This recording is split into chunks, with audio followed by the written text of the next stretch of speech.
From Interior Alaska's most trusted news source, this is the Fbx Evening News Weekend Edition.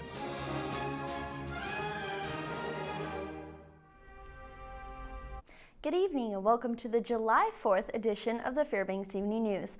I'm Katie Looper. Our top story tonight. Law enforcement has increased presence on the road during this holiday weekend. Alaska State Troopers say from now through July 6th they will be conducting overtime patrols to keep the traffic moving safely up and down the highways in our state. Troopers encourage the public to use the Report Every Dangerous Driver Immediately or Ready system. This is a way so the public can help law enforcement to report dangerous or aggressive drivers. Troopers say they will also be looking for impaired drivers, which this 4th of July does include those under the influence of marijuana. Part of the 4th of July weekend for many people is partaking in the celebrations, which oftentimes does include alcohol. In this case, it also might include potentially marijuana. Both of those are substances that do cause impairment when people are driving. We plan to also get home safe. We don't want to have any tragedies on our roadways this holiday season. And a part of this initiative, wildlife troopers will also be focusing on fishing enforcement patrols as well as boating safety laws in order to ensure the public complies with the state fishing regulations. The 4th of July is a holiday where lots of people are on the road traveling to visit friends or family, or just getting out for a camp or picnic. It can take a lot of gas to get where you're going, and that means dollars spent. Right now in the Fairbanks area, the low price is $3.46 a gallon for unleaded regular, and the high is $3.65. Patrick Dehan, senior petroleum economist for GasBuddy.com, said there's another thing to watch for as far as prices are concerned. In many places now, motorists may pay more if they use a credit card than if they pay cash. The reason the different prices exist now is because of a lawsuit in 2012 that was settled. Visa and MasterCard used to tell stations that, hey, you can't charge our credit card users a different price. Well, now they can because it costs them money to take that credit card. So carry cash. The savings can vary. Some stations only charge a nickel for credit. Some charge 10 to 20 cents. A group of rural high school students are getting a taste of college at the University of Alaska Fairbanks. Mike Fussell has a closer look at a program that will be teaching them skills that extend beyond the classroom. As a high schooler, the thought of leaving home to attend college can be overwhelming. But the Rural Alaskan Honors Institute at UAF is aiming to give around 60 students from some of the state's more remote areas a taste of the college experience. Rawhide instructor Joel Forbes says providing native dance classes helps make the transition easier because they're fun and they allow students to teach each other about where they're from. Well, it's something fun to do and, something to get you to relax after a day of hard studying. They come from the culture that I teach about, these dances. And so it's a good chance for them to learn if they haven't or to learn more. Danae Visak is attending the Institute all the way from Kipnuk. She says classes like this are vital to the rurally focused program. There's different kinds of songs about different things. It's important to have this class here at Rawhide because it's a big part of Alaska. In addition to earning college credit free of charge, students learn skills that will benefit them both in and outside of the classroom. Karate instructor Liz Ross says courses at Rawhide teach students a lot more than just what's in the books. As we're teaching them discipline every single day, and this helps them become more successful in the college experience when they don't have anybody on their back all the time saying, do your homework, do this, do that. Tiana Elkins is one of the more than 1,500 graduates of the program since its inception in 1983. And she's now helping teach karate for the Institute. Elkins says she thinks the program made a difference in her life.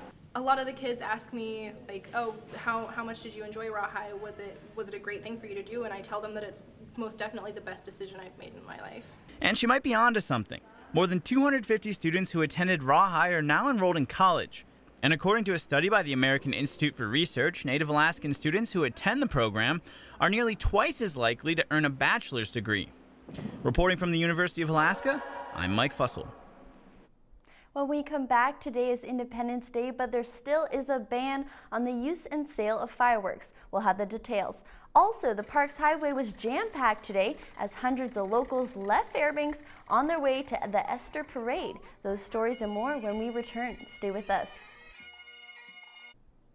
Welcome back. So there might be some confusion about whether or not interior residents can light up fireworks in their areas. While the state fire marshal did lift the ban of fireworks in several areas, the Fairbanks North Star Borough and the city of North Pole have continued to ban the use and sale of fireworks. The Alaska Division of Forestry and the state fire marshal's office have received several requests to continue the fireworks ban.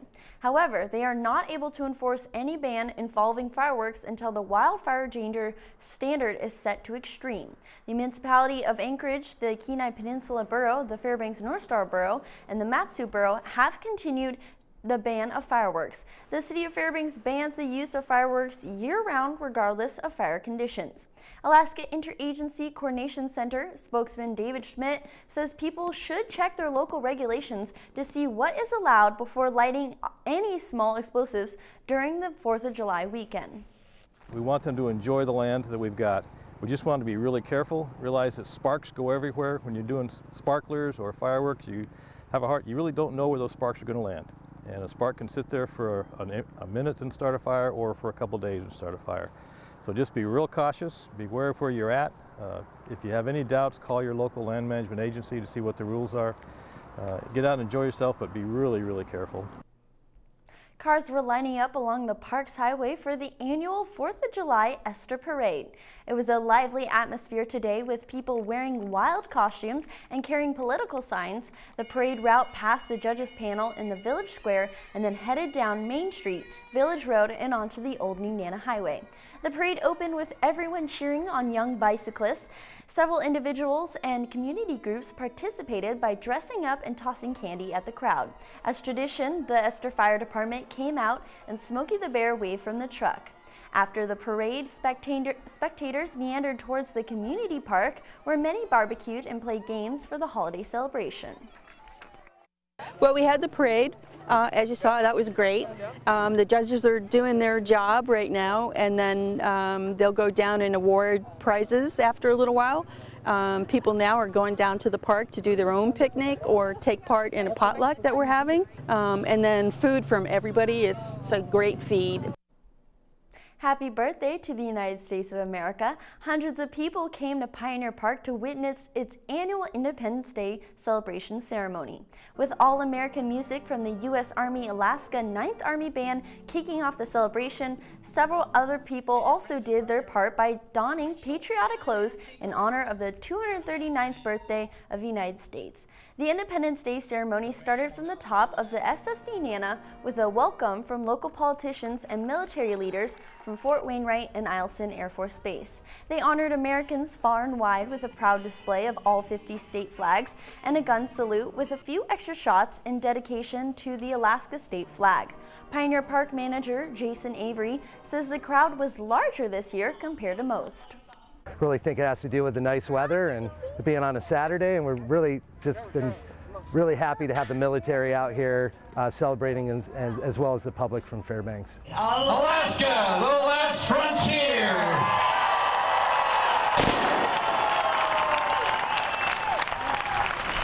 Our family, away from our family in the lower 48, is right here, and so it was a great pleasure to spend it with two of our mayors and a lot of folks from both Wainwright, Eielson, and the community right here. For myself and the other members of Eielson that were here today supporting the ceremony, we're proud to be here to be able to give some support back to this outstanding community that supports us in every way. It's our pleasure to be here. Meredith Sinclair is a full-time mom from Chicago that started writing and vlogging online about her daily life.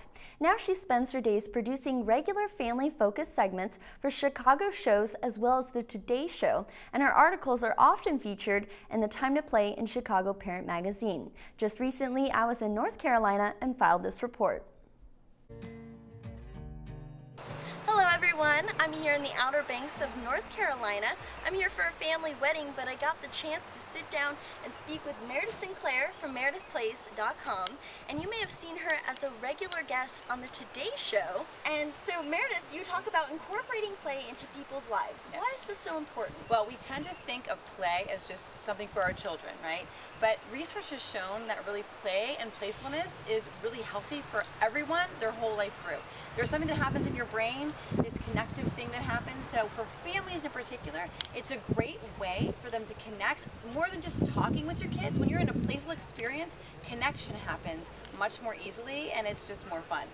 Okay, so in Alaska, we've got nearly 24 hours of sun in the summer, and families are getting out all the time, but in the winter, we have very few hours of sunlight. So what can we do on those cold, dark days? Okay, so I have 2 tips really quick. One is pre-production. So you want to take these days that are already nice and lovely and pre-produce for those dark days. So make like play crates. Get some activities that you put together in a shoebox or a crate that you store away so that in those moments when you need something playful, you've got them ready and you can pull them out. Also, take advantage of what's in your community.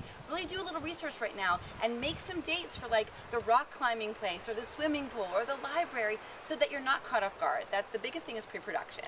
Okay, that's a wonderful idea. And so I've also understand that you're writing a book. Can you give us a little tease? Yes, so it's coming out next June and it's called Well Played and it's a lifestyle book. It's really for everyone to think of great, easy ways to add pops of playfulness into their everyday life so that they're emotionally, socially, physically more happy and healthy through their whole lives and using play as a part of that. Great. Thank you so much, Meredith. Sure. It's been a pleasure speaking with you, but if we're going to live by your word, can we go play? Absolutely. Let's go. All right.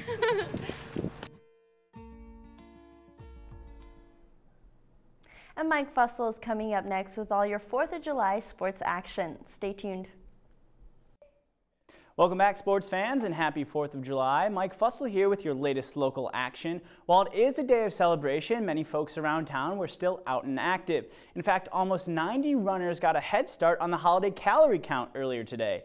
It was all part of the 30th annual Independence Day run at Pioneer Park. The 5K race was sponsored by Running Club North and began at the southeast corner of Alaska Land. Many participants dressed up in patriotic costumes and wore stars and stripes. The course winded by the Carlson Center, but ultimately finished where it began. West Valley alum Miko Sayer was the first racer to cross the finish line. He came through with a time of 17 minutes and 20 seconds. Not far behind him was Keel Simon, finishing just 26 seconds later. The two would complete the course far ahead of the rest of the pack. Sayer says while it is a holiday, he still wanted to push himself as hard as he would in any race. It was definitely still a push yourself day. 4th of July is always hot. I think every year I've done this race, it's been pretty warm, and it's not too bad out there, but definitely in the last K I was getting pretty warm. A couple current high school kids in there, and they were with me for a while. It really actually helped having those kids out there because they're fast. And the Alaska Gold Panthers just finished a hometown series against the Peninsula Oilers at Groudon Memorial Park, and now they're getting ready to hit the road. The Panthers will be traveling across the state to play 5 games away from the Golden Heart City. They'll take on the Mat-Su Miners, the Anchorage Glacier Pilots, and the Chugiak Chinooks. The Gold Panthers haven't been out of Fairbanks since the first series of the year. They went 1-2 against the Oilers, who they just split a 6-game series with.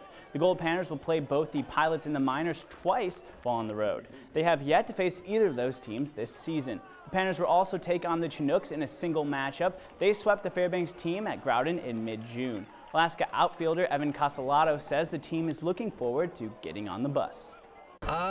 Just consistency out of our pitching and hitting. Just everyone needs to contribute, throw strikes, put the ball in play, and hopefully it all works out for us. Yeah, we've been a little bit up and down, so I think it'll be good to get out, get a new change of scenery, and kind of start fresh a little bit and just get things rolling. So hopefully we'll get rolling.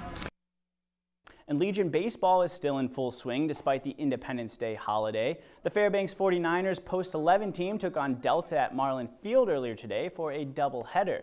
The Niners got off to a hot start, scoring 3 in the first inning. Solid pitching allowed the team to foul through a number of Delta batters. By the end of the 4th inning, Fairbanks would be up 11-0, needing to hold the deficit for 3 more outs to win by the mercy rule. And in the top of the 5th, they did just that, ending Game 1 of the doubleheader with an 11-0 victory. After the tail end of the doubleheader, the 49ers won't play again until mid-next week. against another Fairbanks Legion team. Post 11 coach Floyd Wright says a good game from the mound propelled his team forward. Our pitchers were just pitching strikes and trusted the defense behind them. So our pitchers did pretty well today in hitting the strike zone, starting out ahead and keeping ahead. Delta's a pretty good team. We want to go out there and match them and give each other a good game and have some fun on this 4th of July. We were excited to have them come all the way up from Delta to play us this weekend. And that about brings us to the buzzer for sports tonight. Katie Looper is up next with your full weather forecast. Thanks for checking in, and we'll see you next weekend. Welcome back to our special July 4th edition. Happy 4th of July, Mike. Yes, happy 4th of July, everybody. Yeah, so do you have any big plans for tonight? I know we can't do fireworks, but besides that. No, I can't do fireworks. I might cook up the grill there, get some hot dogs, hamburgers going on there. But, you know, the fireworks, it's not that dark out anyway, so not too upset about that. Yeah, you wouldn't really be able to see them. Yeah, take a look. We've got 21 hours of daylight right now. Our sun rose at 3:20 and sets at 12:31, so we're going to be plenty fine with that. I'll hang out all night. But our recent high today was 82 degrees, our recent low was 53, our record high was 90 in 1990, and our record low was 40 in 2002. And for Alaska, we can see Juneau and Ketchikan, partly sunny skies, around 70 degrees. Anchorage is partly sunny skies as well, 62. Yet rain showers in Kodiak and Cold Bay, around 50 degrees. As for Bethel and Nome, partly sunny skies, 67 in Nome. Up there in Barrow, 58 degrees, cloudy skies for them, and the Fairbanks interior region, around 80 degrees, partly sunny skies for us. All right, down in the lower 48 today, Seattle's at 91 degrees with sunny skies. Vegas is a little hotter at 102. As we move over to the east, Minneapolis is sitting at 85 degrees. As for Dallas, 94 for them, yet rain showers in the New Orleans and Miami area, temperatures around 90 degrees. Lastly, up there in New York, 75 for them, sunny skies. All right, back in Alaska, partly sunny skies in Barrow and Fort Yukon, cloudy in Nome, temperatures around the upper 50s for Barrow, lower 60s for Nome, and 84 in Fort Yukon. As for the interior, partly sunny skies, temperatures around 80 for Fairbanks and Delta, and 78 for Healy. And as for our southeast portion of Alaska, partly cloudy and about 70 to 75 degrees for them. On our east side, we can see widespread areas of rain from Cold Bay to Bethel and Kodiak, and nice temperatures, but all around 60 degrees. As for our south central region, partly sunny in Anchorage, Valdez, and Homer. Again, nice temperatures in the mid-60s to 70s. As for tonight, 50 degrees, some areas of smoke, otherwise partly cloudy. Tomorrow, 80 degrees, mostly sunny skies. And lastly, for extended outlook, real nice temperatures, 83 going all the way down to 70, but those could change. And as for our nightly temperatures, 60 degrees. So we can maybe expect a little more rain next week, but I imagine it's going to do the same as last week. Partly sunny skies, little rain here and there. Looks like a great week to be outside. Hopefully we'll stay smoke free. We'll have to wait though. So yeah, well, let's hope. All right, well, that'll wrap up this July 4th edition of our Fairbanks Evening News. We're glad you could join us. Join us here 6 days a week at 6 and 11 or online anytime at webcenter11.com. From all of us here at the News Center, have a good night. And even though the ban is still in effect, we'll leave you here with some fireworks for this 4th of July celebration.